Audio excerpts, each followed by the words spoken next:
সারাদিন পড়ে থাকো? তোমার কি কি ওইখান থেকে টাকা পয়সা দেয় নাকি? ওই টাকা পয়সা কোথায়? তুমি কি করো? আল্লাহর রহমত আমার কোনো অভাব নাই, আল্লাহ আমাকে সব দিছে।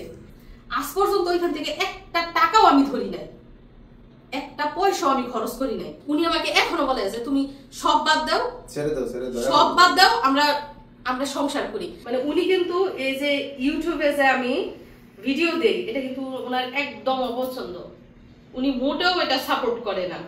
আজকে যেটা আমি পাইলাম, এখন নিশ্চয়ই তোমার একটু একটু ভালো লাগতেছে যে তোমার স্ত্রী ঘরে বৈশা, ঘরে থাইকা টুকটাক ভিডিও করে মানে কত বড় একটা অর্জন, কত বড় একটা অ্যাওয়ার্ড পাইছে। ঠিক আছে, এখন মনে হইতেছে যে তুমি যে আমারে বারণ করতা, মানে এটা ভুল ছিল? না, ভুল না, এখনো স্বীকার করবো না যে ভুল ছিল না। যদিও মানে ওনার ওই সবের প্রতি আকর্ষণ নাই, নেশা নাই যে মেয়েরা কিছু একটা করবে ওইটা মানে উনি ভোগ করবে, মানে এরকম কোন আশা আকাঙ্ক্ষা ওনার নাই, এখনো পর্যন্ত নাই। আশা করি মানে ওনার ভবিষ্যতেও এরকম কোন আশা আকাঙ্ক্ষা নাই যে মেয়ে মানুষ কিছু একটা করবে এবং সেটা মানে সেটার উপর পুরুষরা ডিপেন্ড করতে হবে, এরকম কোন আশা ভরসা ওনার নাই। এর জন্য উনি এটার বিপক্ষে সবসময় এখনো পর্যন্ত। মানে অ্যাওয়ার্ডটা দেখে উনি খুশি, আর যাই হোক না কেন অ্যাওয়ার্ডটা দেখে খুশি। কিন্তু আমি কি পরিকল্পনা করছি জানেন? সত্যি আমার দিলের কথা, মানে ওনার সাথে আমি ইদানিং মাঝে মধ্যে বলতেছি যে আমি ভিডিও আর করবো না, আমার ভালো লাগে না। মানে এতটা এখন বিরক্ত লাগে ভিডিও শুট করা, এডিট করা, এতটা বিরক্তিকর আমার কাছে মনে হয়। তো আমার মনে হয় আমি আর এগিয়ে যেতে পারবো না, বুঝতে পারছো? মানে আগে আমি ডেইলি ভিডিও আপলোড দিতাম, এখন আস্তে আস্তে কমাই দিব, সপ্তাহে একটা দিব, এরকম। আমার এখন অনেক বিরক্ত লাগে, বোর হয়ে যায়। আর আল্লাহর রহমতে আমার কোনো চাহিদা নাই, যত চাহিদা ছিল আল্লাহ উনার মাধ্যমে আমার পূরণ করে দিছে। আল্লাহ ওনাকে তৌফিক দিছে, ওনাকে রিজিক দিছে, ওনাকে বরকত দিছে। আমার কিচ্ছু লাগবে না, আমার স্বামী আছে, সন্তান আছে, আমার সংসার আছে, আমার পরিবার আছে, আমার কিচ্ছুর প্রয়োজন নাই। তারপরেও কষ্ট করে কেন আমি ইউটিউবে এখনো পর্যন্ত ভিডিও দেই? এই যে জনপ্রিয়তার জন্য, এই যে সিলভার প্লে বাটন পাইলাম, আজকে গোল্ড প্লে বাটন পাইলাম, মানুষজন আমার ভিডিও পছন্দ করে, আমার পরিবারকে পছন্দ করে, আমার কিছুটা হলেও জনপ্রিয়তা আছে, মানুষ আমাকে মনে রাখবে, অনেকদিন মনে রাখবে তাদের হৃদয়ে। এই পর্যন্ত আমি যতটা কাজ দেখিয়েছি মানুষকে, তো এই জনপ্রিয়তাটা ধরে রাখার জন্য কিন্তু আমি কষ্ট করে ভিডিও করি। তা না হলে আমার কোনো অভাব নাই, কোনো প্রয়োজন নাই। আল্লাহ আমাকে সব দিছে, আল্লাহর কাছে আমি যা চাইছি সব দিছে। এই যে গোল্ড প্লে বাটন, এটা আমি আল্লাহর কাছে কোনোদিনও চাই নাই, কিন্তু এরপর আল্লাহ আমাকে দিয়ে দিছে, কারণ ওই যে আমি কষ্ট করছি, কষ্টের বিনিময়ে এটা দিয়ে দিছে। আমার কোনো জিনিসের প্রতি বিন্দু পরিমাণ আমার স্বামীর কোনো লোভ নাই, কোনো লালসা নাই। উনি আমাকে এখনো বলে যে তুমি সব বাদ দাও, সব বাদ দাও, আমরা সংসার করি। কারণ এই যে ইউটিউবিং করে আমি সংসারে মন দিতে পারি না, ভালো মন্দ রান্নাও করতে পারি না ঠিক মতো, কারণ আমার ওইদিকে খেয়াল দিতে হয়। তো আমি ওনাকে বলতেছি যে আমি ভিডিও টিডিও সব বাদ দিয়া আমি সংসারে মনোযোগী হবে। আমার এগুলো আর ভালো লাগে না, আমার ভিডিও করতে একদম বিরক্ত লাগে। কতটা যে কষ্ট, মানে আমি কষ্ট করে লাভ কি? আমার তো সব আছে, আমি কষ্ট কেন করতেছি? এরপরও কেন লাগিয়ে রয়েছি এই যে দর্শক জনপ্রিয়তার জন্য, মানে মানুষ যে আমাকে চিনছে, আমার মানুষ যে আমার ভিডিও পছন্দ করে, আমার পরিবার পছন্দ করে, এটা ধরে রাখার জন্য আমি ভিডিও করি। এছাড়া কোনো কিচ্ছুর ঘাটতি নাই আমার, কোনো কিচ্ছুর না। আমার ভবিষ্যতেও কোনোদিন কোনো ঘাটতি হইব না ইনশাল্লাহ, কারণ উনি আমাদের ভবিষ্যতের জন্য অনেক কিছু করে রাখতেছে, অনেক কিছু। আমার ছেলের জন্ম যাইব, আমার নাইনাতির জন্ম যাইব আল্লাহর রহমতে। আল্লাহ আমার হাজবেন্ডের যা দিছে, বললাম না, আমার নাইনাতির জন্ম যাইব, আমার কোনো কিচ্ছুর অভাব নাই। তো আমি ভিডিও কমিয়ে দিব, মানে আপনাদের সাথে যোগাযোগ করব। ওই যে বললাম যে সপ্তাহে একটা ভিডিও দিব, কিংবা 3-4 দিন পরে পরে একটা ভিডিও দিব, এরকম করে মানে আমি কাজ কমাই দিব। আমার ভালো লাগে না, আমি সংসারে মনোযোগী হব, প্লাস আমি নিজেকে একটু সময় দিব, আমার পরিবারকে সময় দিব। আমার এখন আর ভালো লাগে না। এই যে আমি এটা পেয়েছি, সার্থক আমার জীবন। আর কিছু ইউটিউব থেকে আর কিছু না পাইলেও আমার সমস্যা নাই। মানে আমি তো বলতে পারবো, আমি দেখা গেছে আমি বৃদ্ধ হলেও বলতে পারবো আমি একজন কন্টেন্ট ক্রিয়েটর ছিলাম, আমি ইউটিউব থেকে পুরস্কার পেয়েছি, মানে আমি বৃদ্ধকালেও বলতে পারবো। যাই হোক, এটা আমি ধরে রাখবো, খুবই যত্ন সহকারে রাখবো। আমার আরো একটা অ্যাওয়ার্ড রয়েছে, সিলভার প্লে বাটন এবং গোল্ড প্লে বাটন, আমি যত্ন সহকারে রাখবো। তো আপনারা দোয়া করবেন আমার জন্য, আমার পরিবারের জন্য। আল্লাহ যেভাবে আমাদের রিজিক দিয়েছেন, আমার হাজবেন্ডকে যেন আল্লাহ সুস্থ রাখে, আমার সন্তানকে যেন সুস্থ রাখে, আমার পরিবারের প্রত্যেকটা সদস্যকে যেন সুস্থ রাখেন আল্লাহ, কারণ উনি সুস্থ থাকলে আমার কোনো দিন কোনো কিছুর চিন্তা করতে হবে না, কোনো কিছুর অভাব করতে হবে না। আল্লাহ ওনাকে সুস্থ রাখুন, ওনাকে হায়াত দিন, আমি সেই দোয়া করি, আপনারাও দোয়া করবেন। আর অনেকেরই জানার আগ্রহ যে ইউটিউব থেকে টাকা আসে কিনা। অবশ্যই ইউটিউব থেকে আমার জন্য একটা সম্মানই আসে, যেহেতু আমি ইউটিউবে পরিশ্রম করি, ইউটিউব থেকে তো অবশ্যই সম্মানই আসবে। তবে সম্মানীটার পরিমাণ খুব যে আহামরি তা কিন্তু না, আহামরি সম্মানই না। উনি জানে না, উনি আজ পর্যন্ত উনি কিচ্ছুই জানে না, বলতেই পারি না কথা।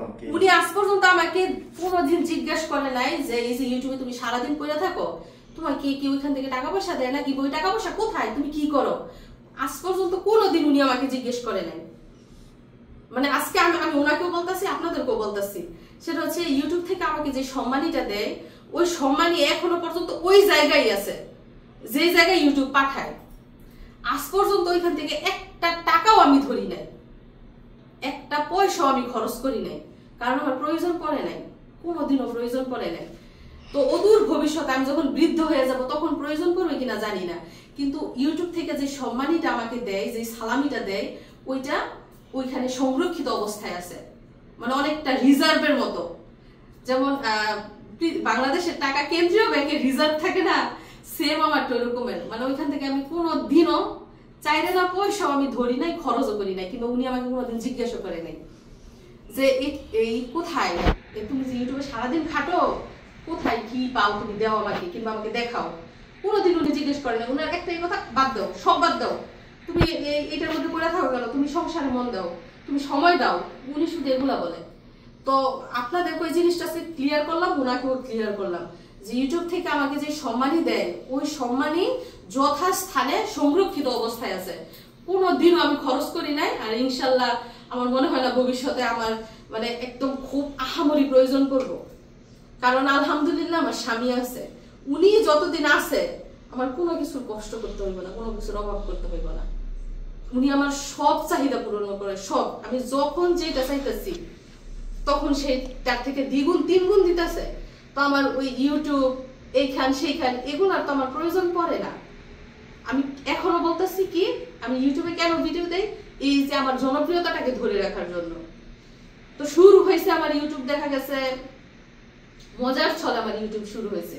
আগে ভাবতাম যে ফেসবুকের মধ্যে মানুষ যেমন ছবি আপলোড করে, ভিডিও আপলোড করে, মানুষ লাইক দেয়, কমেন্ট করে, সেম বুঝো এরকম। তো এরকম ভিডিও দিতে দিতে এক সময় যখন দেখলাম যে ইউটিউব থেকে মেসেজ আসলো মনিটাইজেশন করতে হবে, তখন আমি ভিডিও ঘাটাঘাটি করি যে মনিটাইজেশন আসলে কি, এটা কিভাবে কি করে। তখন দেখা গেছে আমি ভিডিও দেখা যখন বুঝলাম যে এটা আসলে একটা ইনকামের রাস্তা, তখন আমি নিজে নিজে এগুলা করি। মানে উনি কিন্তু কিছু জানেও না, মানে নিজে নিজে আবেদন করি, নিজে নিজে সবকিছু অ্যাপ্রুভ করি। করার পর যখন আস্তে আস্তে মানে আমার ভিডিও ভাইরাল হলো, মানুষজন দেখছে, সাবস্ক্রাইবার বাড়ছে, ভিউজ বাড়ছে, তখন দেখলাম যে কিছু অ্যামাউন্ট আসে। ব্যাংক অ্যাকাউন্ট যখন অ্যাড করেছি কিছু অ্যামাউন্ট আসে। আর আমি কিন্তু ইউটিউবিং করি মাত্র 3 বছর হয়েছে। 3 বছরের মধ্যে আমি নতুন ছিলাম 1-1.5 বছর। তো আমার ইনকাম সোর্স বলতে পারেন মাত্র 1 বছর ধরে। এই 1 বছরের মধ্যে মানে আহামরি যে তা কিন্তু না। মানে যারা ইউটিউবিং করে তারা আসলে বুঝতে পারে যে ইউটিউব থেকে আসলে কত টাকা সম্মানই দেয়। ইউটিউব থেকে যা দেখ, 1 টাকা দেখ আর 1000 দেখ আর যাই দেখ না কেন, এটা একটা সম্মানিত সম্মানী। মানে এটাকে আমি শ্রদ্ধা করি। ইউটিউব থেকে যাই আমাকে পেমেন্ট দেয় আমি এটাকে শ্রদ্ধা করি, আমি সম্মান করি, এবং সম্মানিত জায়গায় আমি এটাকে রেখেছি।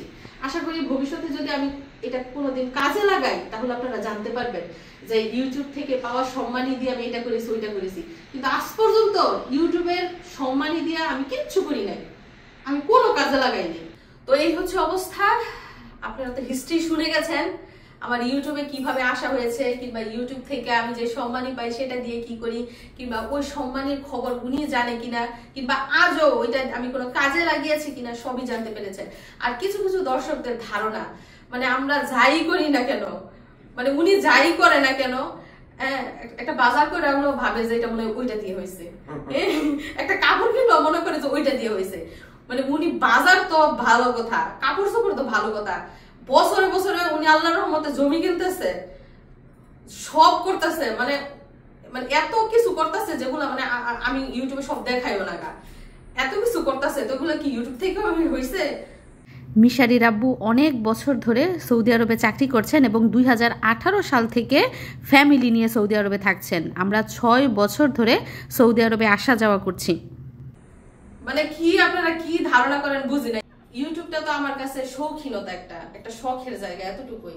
আমার পরিবার নিয়ে আনন্দ করি, আমি ফুর্তি করি, আমি আমোদ ফুর্তি করি, এগুলো আমি ইউটিউবের মধ্যে ভিডিও আকারে ছাড়ি। এটা আমার কাছে শুধুই একটা শৌখিনতা। এটার বিনিময়ে আমি যে কিছু পাবো, এটা যে একটা লোভ, ওই লোভ লালসা আমার মধ্যে নেই। তো যাই হোক বন্ধুরা, এই হচ্ছে অবস্থা। আজকে অনেক কথাই, অনেক কিছু আপনাদের সাথে শেয়ার করে ফেলেছি। তো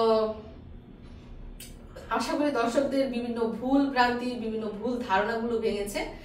আজ পর্যন্ত কিন্তু কোনোদিন আমি এইসব বিষয় নিয়ে কথা বলি নাই, কারণ আমার ভালো লাগে না এইসব কথা বলতে।